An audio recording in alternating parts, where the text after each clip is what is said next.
자신의 얼굴은 잠깐 찡그려지지만 누군가의 얼굴은 평생 활짝 피어납니다. 헌혈을 위한 1초의 찡그림, 세상에서 가장 아름다운 표정입니다. 공익광고협의회.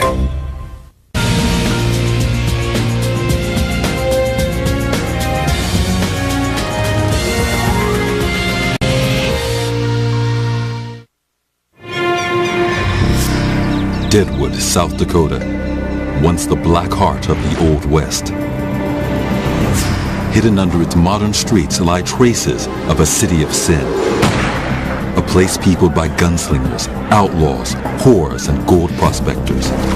A city that would be consumed by fire. Our investigators are traveling back to the time when Deadwood was born. 130 years ago, I'd be stepping knee-deep into mud, manure, and sewage. They'll walk streets that were meaner than any in modern America. They'll enter a maze of abandoned mines. They'll explore the technology the prospectors use. So what they do is they take this hammer and this hand steel, smash away at the rock. They'll follow the tunnel that eventually brought order to a town that lives on chaos. Using original documents and the very latest archaeological evidence, they will rebuild the lost world of Deadwood, Sin City of the West.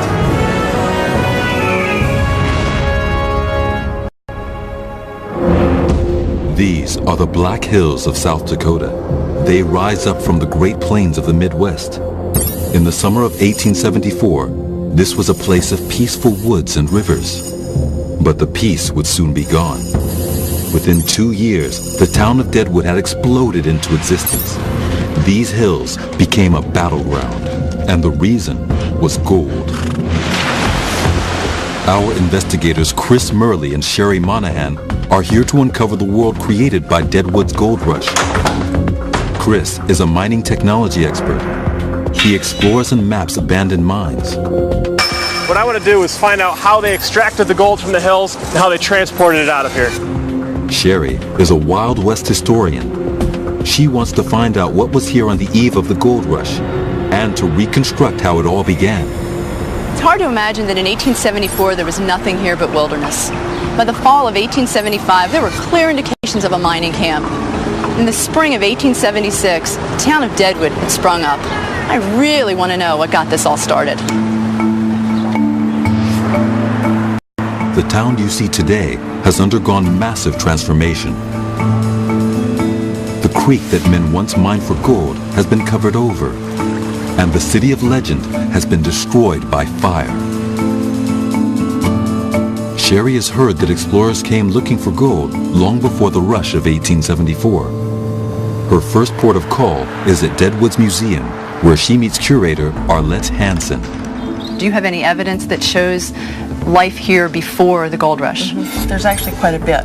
Great. One of the most important ones is this. It's called the Thone Stone, which records in sandstone the story of 7 men who came out here in 1833. Wow. That's quite a lot before the Deadwood rush. Yes. This stone was discovered in the 1870s. Pioneers found it on a wooded slope 10 miles from Deadwood. The man who carved the words failed to make it out alive. This rock became his tombstone. So what happened to them? Well, it reads, got all of the gold we could carry, our ponies, all got by the Indians. I have lost my gun and nothing to eat, and Indians hunting me. Explorers braved the hills in their quest for gold. But this territory was not part of the United States. It was American Indian land. According to the Fort Laramie Treaty between the U.S. government and the American Indians, the Black Hills belonged to the Lakota tribe. The hills were sacred to the Lakota. Their warriors would kill to defend them. And the U.S. military had promised to keep settlers away. There should have been little to attract them. It was an empty land with bitter winters. The terrain was tough. It had no roads. It was hard to get in. It was hard to get out. But the few that tried and succeeded brought tales of gold. This is a great collection of maps. Can you sort of tell me what the area looked like before the great gold rush happened? There wasn't much here. As you can tell by this map, the Missouri River was the edge of America.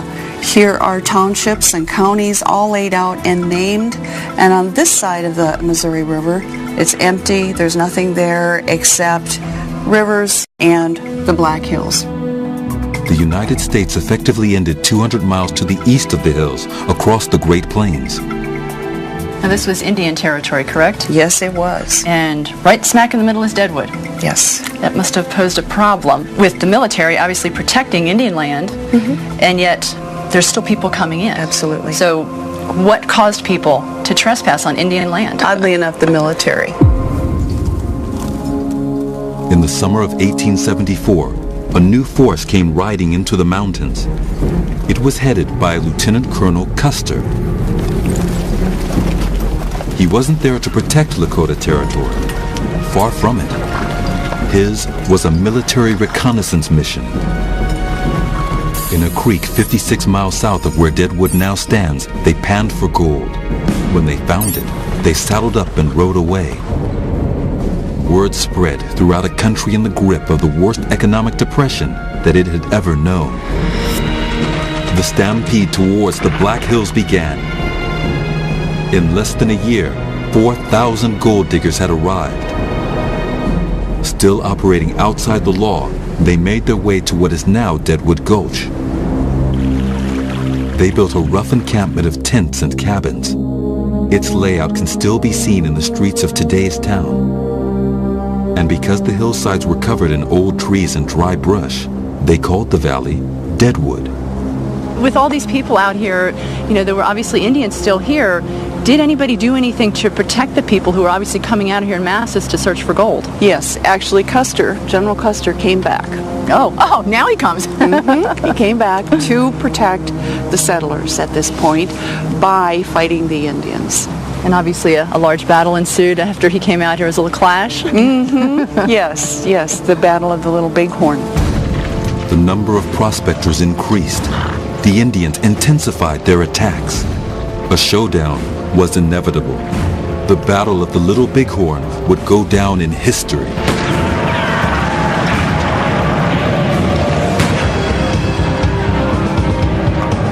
Here, on June 25, 1876, Custer's troops faced a larger force of better trained, better armed warriors.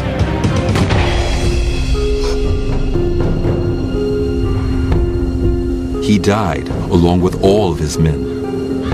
And yet for the Indians, victory proved disastrous. The U.S. response was to pour men and guns into what was now a full-blown war.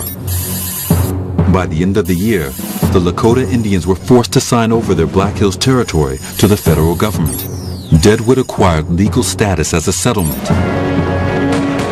That didn't make it a safe place to travel to. The Lakota continued a brutal guerrilla campaign against new settlers. But still, the prospectors kept coming. In 1878, 15 miles east of Deadwood, the Army responded by building Fort Meade. It was strategically located at a point where 3 of the trails into Deadwood converged. And it sat at the bottom of a valley in the shadow of Bear Butte, a mountain the Lakota Indians held sacred. Up above the fort, Sherry meets historian Chuck Rambo. Now, I imagine for me personally, if I was coming in here on one of these trails, I'm coming into Indian country, and I know there's a fort here, but, you know, what happened on the trails? I mean, did I have a reason to have fear? They were reasonably safe if they stayed with a large group, but only with a large group. It was very slow travel. Many of the people are walking, and then at night, of course, you have to go out and get firewood, you have to kill game for food, and that means that you have to leave the caravan. When that happens, you're fair game. In terms of brutality, I mean, what happened to somebody when they were attacked? The Indians have their techniques of taking scalp. The scalping is a very simple process. Just kind of pull back on the hair and you've got the scalp. and it is proof that you have taken a trophy. These were fear tactics, but they couldn't deter men who thought they were about to get rich. And an established military base at Fort Meade would give them confidence. Chris, our engineering investigator, wants to see if he can find clues that will allow him to rebuild the original fort. So Chuck, we have this wide open space. This doesn't look like any fort I've ever seen before. In my image of forts against the Indians, you'd have stockades and towers and walls, and it's down in a valley with the mountains above it. Seems like a low spot. Doesn't make sense for a good position to me. The perimeters never had a fort, actually. The federal posts depended upon the men to defend the post, not the walls, not the stockade. Up to 23 officers and 750 soldiers occupied the fort, a formidable proposition for the remaining bands of Lakota Indians. There were no fortifications, but there was a set plan to these cavalry forts, and they were constructed with military precision. So Chuck, this is the original map from 1879. This is the actual blueprint grounds. of that period of time. And this is the building. We're standing next to the very old commissary building, which was erected late 1878, completed in 1879. And this is the only original building? This is pretty much the only original building on the entire perimeter. The other original structures have been destroyed, but this one building may help us recreate the fort that protected Deadwood.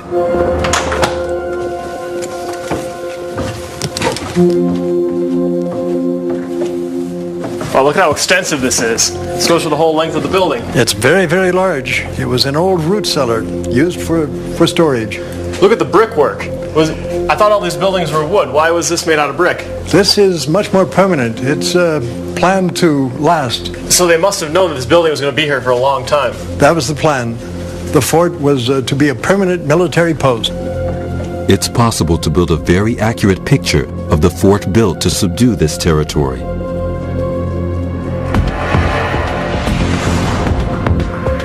Officers' housing lined one side of a central parade ground the size of 28 football fields.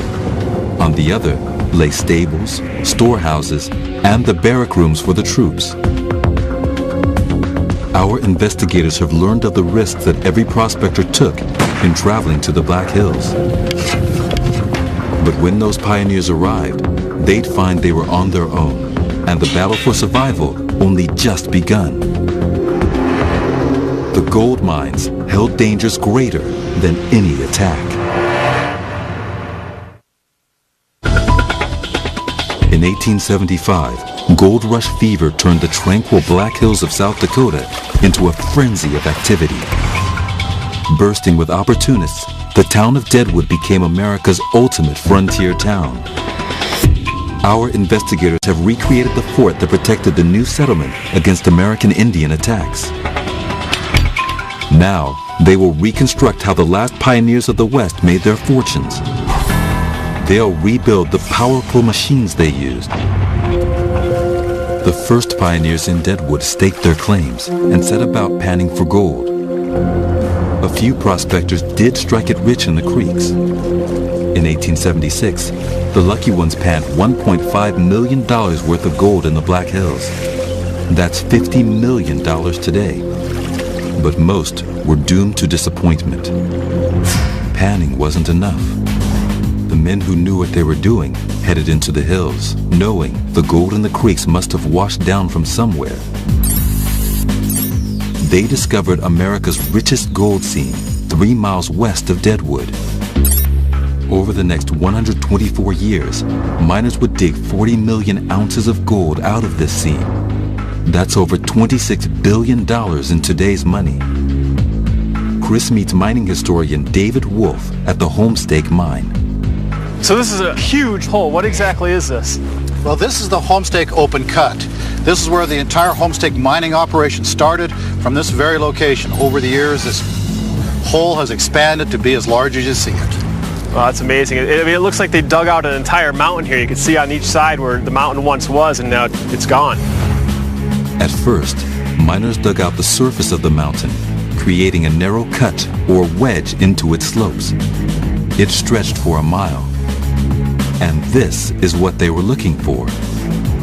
This black rock combined with this quartz. The quartz would come to the surface. In it would be the gold. Oh wow, look, you can see it right there. Miners also started digging underground. They created a honeycomb of tunnels and shafts. Eventually, it weakened to the point where it completely collapsed. Mining in the 1980s dug out the rest of the network. And what is left is this 1,250-foot crater. I see all these holes peppered along the side. It looks like Swiss cheese. Was that part of a mine at one point? Well, of course, these tunnels you see here are actually from about the 1880s. Wow, that's great. So we're looking at the original first tunnels. So there was a huge underground operation here. These holes are all that remain of the early mines. David takes Chris to have a closer look at a tunnel that leads 150 feet below ground. Well, Chris, welcome to the Homestake Gold Mine. Oh, excellent. This is great.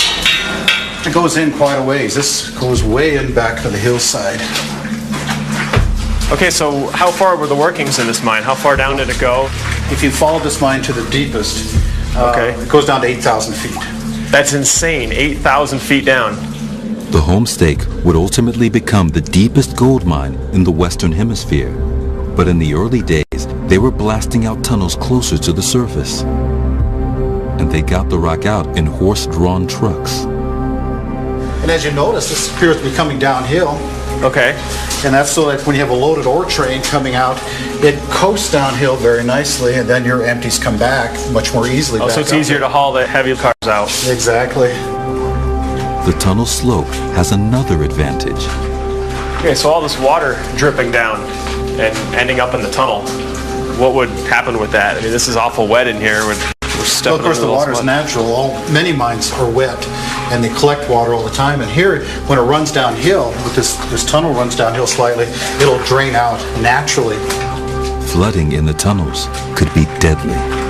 Some areas deeper in the mine, they've got to pump the water out. The bottom pipe is used for pumping out the water out of the deeper portions of the mine. The deepest parts are now completely flooded, and the oldest parts of this mine are far too unstable to enter. Yet it's still possible to see how the early miners worked.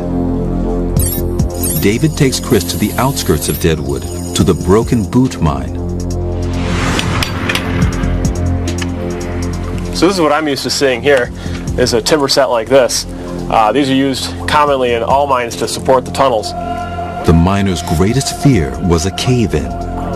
And yet timber supports were all they had to hold up thousands of tons of rock. Watch out. They worked their way along these cramped, dark tunnels with only candles to light the way. Then, by hand, they'd bore holes for blasting. So what they do is they take this hammer, this hand steel, and they smash away at the rock. Yep. Quarter turn every time. That's right. We're not getting anywhere fast. Well, you got to get all the way in. Doing this alone, a miner would spend 4 hours drilling a 2-foot hole. Now, there's an easier way to do that. Sometimes you have two guys working at it. You're single jacking. Sometimes they would double jack, where one fellow would hold the drill, another fellow would be swinging the hammer. You must have a good buddy then behind you. You better be good friends. Excellent. The miners would set the charges, retreat, then light the fuse.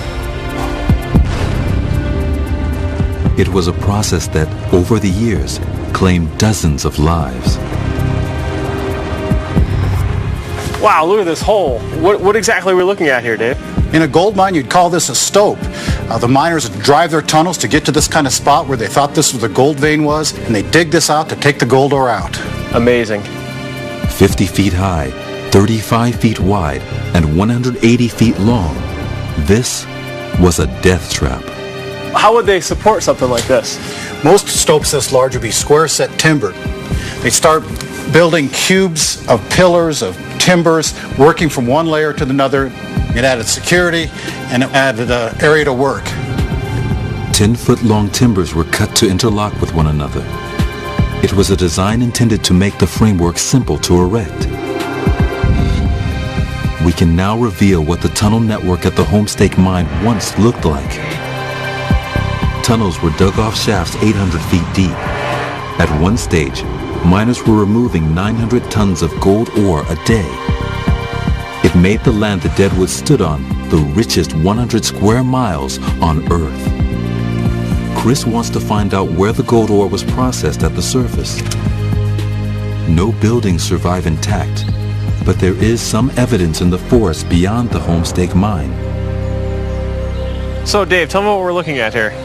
Well, Chris, we're looking at a set of stamps.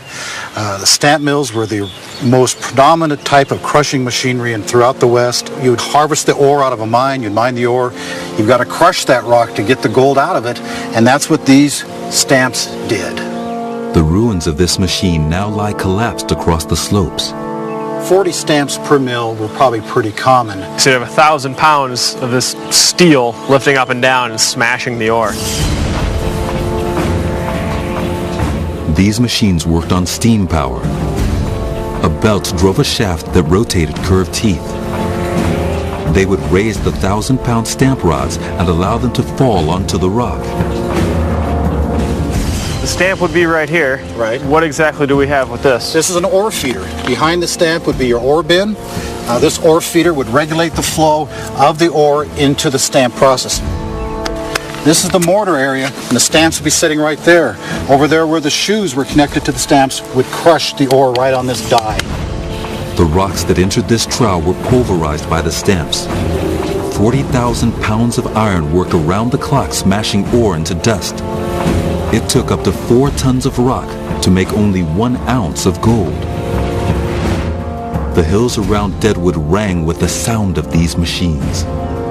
So the whole town could hear the vibration of the stamping and the crushing of the rock. So over 1,000 of these things running at once. That sound must have been deafening. That's a sound of prosperity, the sound of money, the sound of jobs. And when the miners earned their gold, they were quick to spend it. Next, we rebuilt the place that claimed their cash, and sometimes their lives, the Badlands of Deadwood.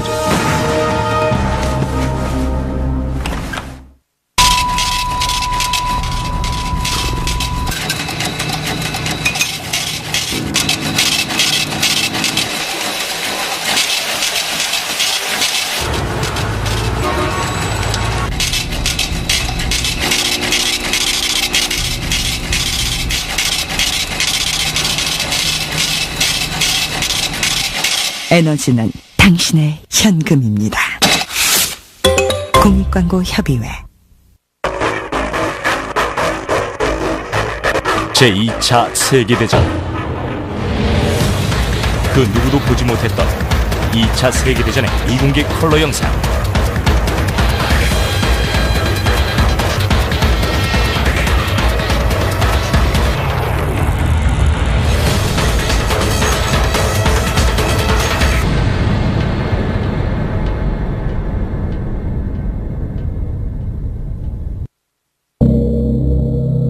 You put a pan of water out on Mars, it's going to evaporate very fast and try to freeze at the same time. If we find evidence for life on Mars, and we know there's life on Earth, of course, then there's probably life all over the place. 대우주, 화성, 오직 히스토리 채널에서만 볼 수 있습니다.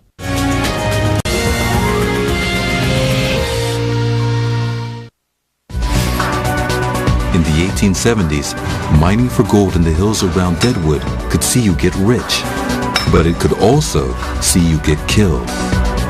Our investigators have revealed the risks that prospectors ran in pursuit of their dreams. Now, they will uncover the dangers they faced when they went to spend their money. They did it in a part of town called the Badlands. Sherry Monahan meets museum director Mary Kopko. You know, it's hard to believe that this was such a rough and rowdy place back in the day. Well, it really was truly a raucous place to be. You have to remember that people were here illegally. They were outside of the law. And in fact, the newspaper even suggested that they change the name from Deadwood to Dead Man. There were about 34 murders in the first couple of years and probably about 90 violent deaths. That's a murder rate more than 30 times higher than even the most dangerous of our cities today. Most of the men here were packing pistols. They were trying to protect their claims, and they often would get into disputes. They'd be drunk playing poker or gambling, and they would settle their disputes with a pistol. In a dangerous town, the saloons were the most dangerous places of all. One of them was the scene of Deadwood's most famous murder. Wild Bill Hickok may have been a legendary sharpshooter, but even he became a victim, and there was nothing glamorous about his death. While playing poker in saloon number 10, he was shot in the back of the head by a man that he'd beaten at cards. Hickok's name made the story news. But in Deadwood, this was every day, business as usual. And all of the bars were concentrated in one part of town. The center of Deadwood was split into two areas, the main commercial district in the south and the Badlands in the north. If you cross this line right here, you would be stepping into the Badlands. So if I take a couple steps over here, I'm pretty much entering purgatory? And you would be risking life and limb. And this is what it would have looked like. The original Badlands has been destroyed, but at one point, there were 75 saloons in a stretch no longer than a football field. Perhaps the roughest street America's ever seen. Its beginning was marked by the most notorious of all its saloons. The Gym Theater. Drinking house, dance hall, gambling den, and brothel. A one-stop shop for vice and violence. It was destroyed by fire in 1899 and never rebuilt. Sherry meets archaeologist Jerry Bryant, who excavated the site in 2000. What did you find in the dig that could tell us a little bit more about the gym? Well, inside, as soon as you went in, the front door here, on the right-hand side, you would see the saloon bar, about 25 feet long. Back in the back would have been the dance hall. It would have been a large hall. It was set with theater chairs that were movable, and in the back of that would have been a stage. And that's where they would have plays, or you'd have dancing girls.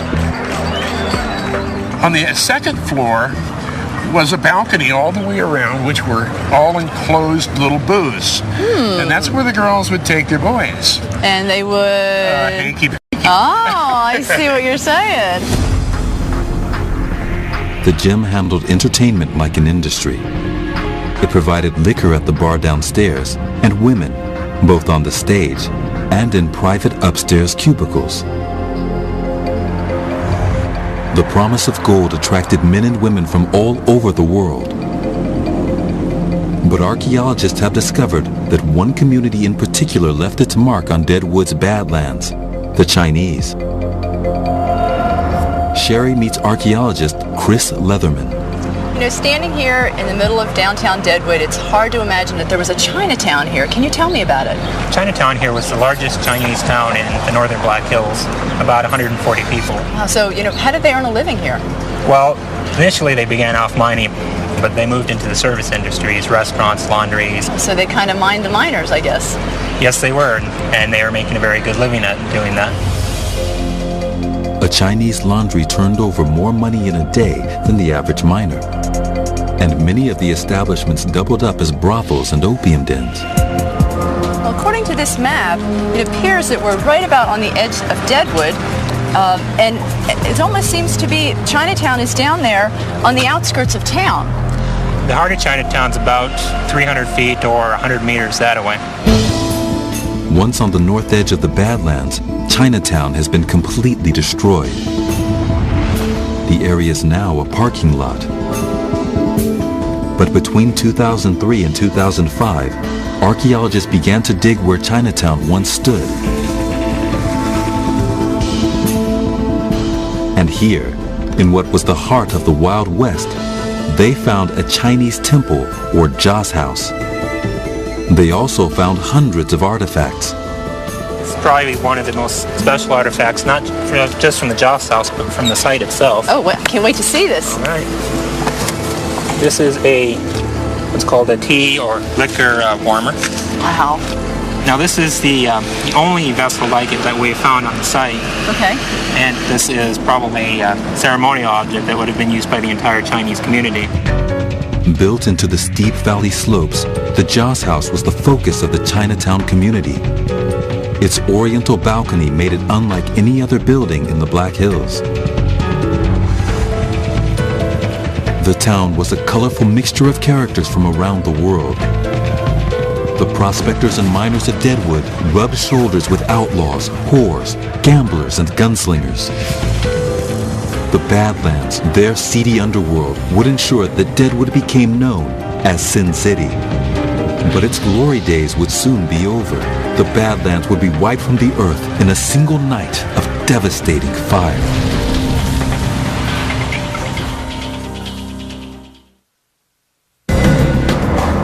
Deadwood, South Dakota. These streets hide traces of the Wild West Sin City. But in 1879, something hit town that would sweep away everything. Fire. Our investigators have recreated the violent crime district, the Badlands. Now, they want to find out what the rest of the old town looked like on the eve of its destruction. They will track its development through a period of violent change. Sherry meets Mary Kopko. Just how devastating was this fire to Deadwood? I mean, how far did it spread? It was huge. It spread throughout the entire commercial district. It was completely wiped out. The whole town was built of wooden structures. The fire started in Sherman Street, south of the commercial district. Then it ended up progressing to a hardware store where there had been dynamite, and when that blew up, the whole town blew up. The flames spread north, destroying 300 businesses. The Badlands was leveled. 2,000 people lost their homes. They came up to this hillside to watch everything they'd built disappear. If I'm one of these poor people, I have poured my hopes, my dreams, and my money into this town, and I can do nothing but stand here and watch it go up in smoke. What am I going to do next? It was devastating, and yet these people were tenacious. They very quickly rebuilt this community. Within 4 hours after the fire burned out, they were down there mining the ash for gold dust so that they could rebuild. Many of the buildings on Main Street that you see today were constructed in 1879. The original town was built in a hurry, but the timber that made rapid construction possible also made Deadwood vulnerable. Chris visits a local lumber yard. He wants to find out how the first buildings in Deadwood were constructed. So see what we have here is a log cabin. This looks pretty modern with the tools and what we have here. What would be the difference between this now in today's technology and what would have been used back in the day in the late 1800s? Probably the size of the logs. In the old days, they had to do this mostly by hand. You know, this is probably about the size of the logs used in those days. You can see, compare. We use this little bigger logs now. And the other thing too, usually they didn't go very high. We usually go 8 foot, 9 foot, 10-foot walls. There, they would just enough to get in. Sometimes you have to duck into the doorways. So in the beginning, it was just keep it simple, get the houses up, get the people in, living, and mine that gold. Yes, that's right. They didn't go any higher than they had to, just so they get in there. The log cabins were strong, simple structures. Lumber was readily available. This afforded protection from winter cold and Indian attacks. The tools used to process the timber then are still used today. This is what we use to peel our logs now. Chris uses tools like this to repair wooden supports in abandoned mines. That seems, give it a go at that? Yeah, sure. It seems a little bit different than what I'm used to using, but it's, I guess, about the same idea. I want to get this bark off so that the timber doesn't rot from the inside out. Right. Now you know why the settlers left most of the bark on. Yeah. This is working pretty good, though. Yeah. As the town became more organized, sawmills were set up and the logs were cut into boards. These made timber buildings even faster to put up. The first structures to go up after the fire were still built in this way. They show what the early town would have looked like before disaster struck. Are these some of the buildings, or is this one of the buildings that you mentioned? Yeah, actually, this was one of the first structures that went up right after the fire, as did this structure right here. They're both frame buildings, too. Wow, they're great. And I noticed that these two are right smack up against one another. Well, you can see what caused the devastation of the fire, because in every nook and cranny there was a wooden structure in the commercial district, and so they would quickly go up in flames. Sort of like a domino effect. One goes and the rest just start going Absolutely. down. The buildings had to stand close together. 500 of them were squeezed between the creek and the slopes into an area no larger than 6 football fields. We can now reveal what the center of Deadwood looked like before the fire of 1879. Timber-framed structures and log cabins crowded Main Street. Wooden boardwalks lined the roadsides. The fire transformed how most people built in Deadwood. They would build not in wood, but in brick and stone. So this building here, is that something that would have been typical that would have gone up after the fire? Yes, in fact, ironically, it's named the Phoenix Building because it quite literally went up out of the ashes. Now, the brick that's made of, is that local? I mean, is that something that is native to the area? Yes, it is. After the fire, the residents of Deadwood established a brickyard here in town. So it made it pretty easy to build brick and be a little safer? Yes. That's a pretty good idea. It is now possible to show the great transformation that Deadwood went through. In just over a decade, the settlers conquered the wilderness, first with a mining camp of tents and cabins beside the creek, then a timber town with the same main street. Finally, they built a city of brick. The respectable new look of Deadwood reflected a change in the town's very character. In many ways, the fire marked the death of the old, lawless Deadwood. But it was one particular feat of engineering that would force the city to change for good. Progress, law, and respectability were steaming into view. The railroad was coming.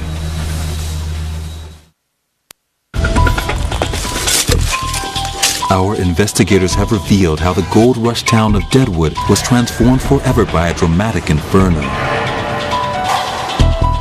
But hidden in the mountains of South Dakota, it still retained its lawless Wild West spirit. It would take the railroad to join Deadwood to the outside world. The tracks no longer exist, but our investigators will trace evidence of them in the landscape. When the first prospectors arrived in Deadwood Gulch, the nearest railroad was still 200 miles away at Fort Pierre. Sherry wants to know how people made it into Deadwood before the trains arrived. She meets Mary Kopko. Is this something that they would have used to bring the supplies to town? Yes, in fact, this is a wagon train, and this was one of the only ways that people could get into Deadwood during the summer of 1876. They had to come off of the mountain down into the gulch. Wait, all the way up there with this, carrying supplies, coming down there? Yes, and they actually would have to skid all the way down into the town. You know, it's incomprehensible to me to think that something like this was the only way that the people of Deadwood were getting supplies to maintain their daily lives. And in fact, another thing that they had to bring into the gulch was all the mining equipment, which was very heavy and very costly to bring here. Wagons continued to supply goods, but soon the infamous Deadwood stage took over as the main means of carrying people to and from town. This journey was beset by the dangers of attack. American Indians and masked road agents targeted the coach. Armed guards sat beside the driver and watched over the precious cargo. It must have been really dangerous riding shotgun on one of these. It was treacherous, whether you were transporting people or transporting gold. They actually transported gold in these things? That's what Deadwood was all about, getting the gold out of the gulch. The stagecoach delivered $60 million worth of gold bullion between 1877 and 1890. That's $2 billion today. Transportation from Deadwood was big business. the Black Hills had been a formidable obstacle to the pioneers and mine owners. And now, they were an obstacle to the railroad. Getting into Deadwood would be a major engineering challenge. Workers had to get across the valleys and rivers. They used an interlocking system of timber trestles to create bridges that stretched up to 700 feet in length. Chris meets railway historian Rick Mills to find out how they got through the mountains. They would have had to blast through here, to get through here, and it was just amazing how they did this. You can see it on maps, but you don't get an actual feel for it until you see where they actually had to go through the work of crossing bridges, blasting their way through these trenches to make these cuts. It's just like in the mine, in the open pit mine that we saw. And actually, if you look over here, we'll just see you can see where there was the drill mark from where they actually drilled through here. Where they would have packed this full of powder and then blasted it out, blasted all the rock away to make this cut. Mine technology was being used, but the gold wasn't in the rock itself. It was in the rails. Whoever controlled the railroad would control the gold going out. In 1890, a competition raged between two rival rail companies, one coming in from Whitewood and the other coming up from Edgemont. Both had Deadwood in their sights and were desperate to be the first to tap its riches. But the route from the north had one mountain that was just too big to blast away. This is it right here. This is the last tunnel that the Northwestern had to construct getting into Deadwood. Look at the timber work they used here. I mean, this is just like they use in a mine, but at a much larger scale. They'd use the wedges on the top, just like in a mine. Yeah, and you can see where the steam locomotives, where the exhaust, the smoke was up on the timbers here. Yeah, you can see that right along the top. Chris and Rick head further into the tunnel looking for clues. Look at the height of these sets. I've never seen timbering like this in a railroad tunnel before. Well, when you consider that freight cars are sometimes as much as 14 feet high, as well as the width you require for a railroad, it's just amazing that it's been preserved quite this well. Hey, check this out over here, Rick. This looks like an old tie from when the train used to be coming through here. Oh yes, it's a regular cross tie. It looks like it's one that was hand hewn. Okay, yeah, you can see where the track used to sit, and here the piece of rail, and here's the spike that would hold the rail down. Yeah, definitely 1890s. This railway sleeper is just one of thousands that were laid between the towns of Whitewood and Deadwood. As they go further into the tunnel, they find more evidence of how it was constructed. So what do you make of this, Rick? This would be some tin sheeting they put in to minimize sparks from steam locomotives along the roof line. You can see in the center where it's more rusted. It must have been where the heat was. Most likely, yeah, and you can see evidence of it all the way down here. We can now recreate the tunnel that first connected Deadwood to the outside world. 1,300 feet in length and 20 feet high, this tunnel was a major feat of engineering that ensured the victory of the railroad from the north. Thousands of workers achieved this using simple technology. In total, the two railroads constructed 5 tunnels, nearly 250 trestle bridges, and laid 116 miles of track through the mountains. And they did this in under 1 year. These railroads have now gone, but they changed the shape of the hills and gullies. And they also changed the shape of Deadwood. Sherry meets Rick back in town to see if there's still evidence of this transformation. So from what I understand, there's not a whole lot left of the railroad, but it looks like there might be some evidence here that there is. Yeah, this is one of the more heavily used pieces of track in Deadwood, and remarkably, it's the last one that you can still find evidence of. It was paved over in 1983 when they quit using the track, so it's kind of remarkable it's still in place. Yeah, you can see the paved area over here, and yet it looks like history's trying to reveal itself to us here. It's trying to come back to us. Remarkably, the first passenger station still survives. Okay, so right here, this is the platform. What would we be looking at? Right here would have been the main track that came in from Whitewood up this way, okay, up to the tracks we saw before. Right here was the main line. Okay.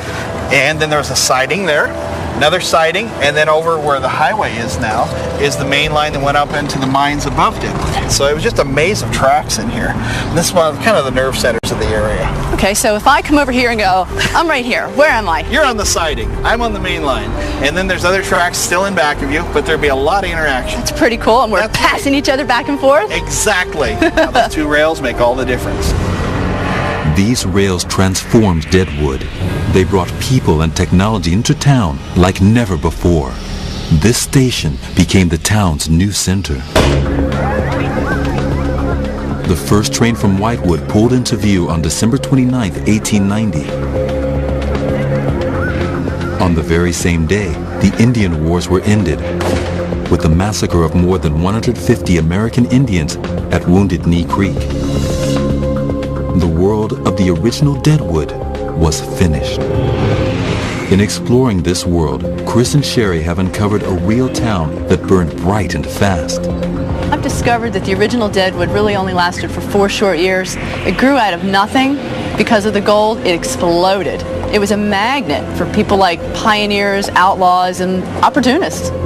They've discovered that it was constructed against the law, that it was molded by men of violence, greed, and opportunity, that fire razed it to the ground in 1879. But finally, that its own success eclipsed its reputation as the wildest of Wild West towns. The mines in Deadwood were an incredible feat of engineering. It's hard to believe that another massive undertaking, bringing the railroads into Deadwood, would end the era that made the town famous. Everything that made and broke this town has disappeared in the space of only 130 years. Yet our investigators have discovered the clues to rebuild this, the lost world of Deadwood, Sin City of the West.